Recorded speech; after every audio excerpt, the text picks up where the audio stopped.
High price is not equals to high quality. అందరిలాగా మీరు కూడా ఎంత ఎక్కువ ప్రైస్ అయితే అంత మంచి క్వాలిటీ అని అనుకుంటున్నారా? మీరు అనుకుంటున్నది ఎస్ ఆర్ నో ఈ గ్రాఫ్ బట్టి తెలుసుకోండి. ఒక మంచి basic leather belt will cost you around 500 rupees. Take it as example.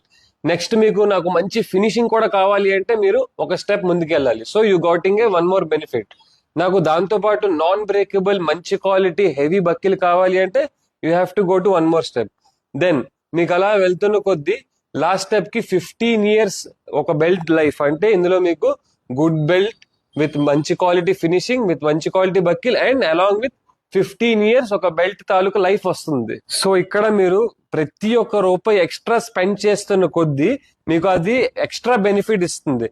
అది క్వాలిటీలో గానీ, ఫినిషింగ్ లో గానీ, అపీరియన్స్ లో గానీ. బట్ అది ఇక్కడ నుంచి ఒక లెవెల్ దాకా ఇక్కడికి వచ్చి ఆగిపోతుంది. సో ఇక్కడ ప్రైస్ పెరుగుతున్న కొద్దీ మీకు ఏదో ఒక బెనిఫిట్ యాడ్ అవుతుంది.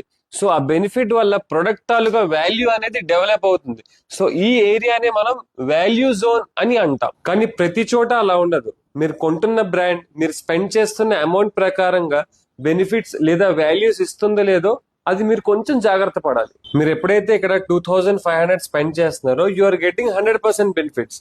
దీని తర్వాత 3000 రూపీస్ కి కూడా మీకు అదే 100% బెనిఫిట్ వస్తుంది. ఇక్కడ అమౌంట్ పెరిగింది కానీ క్వాలిటీ పెరగలేదు. క్వాలిటీ పెరగడానికి స్కోప్ లేదు అక్కడ. So high price is not equals to high quality. మరి మీ దగ్గర కొన్ని కంపెనీస్ హై ప్రైస్ ఎందుకు చార్జ్ చేస్తున్నాయి? Why they are charging premium? అది నేను మీకు రేపటి వీడియోలో చెప్తాను. Wait for episode 6.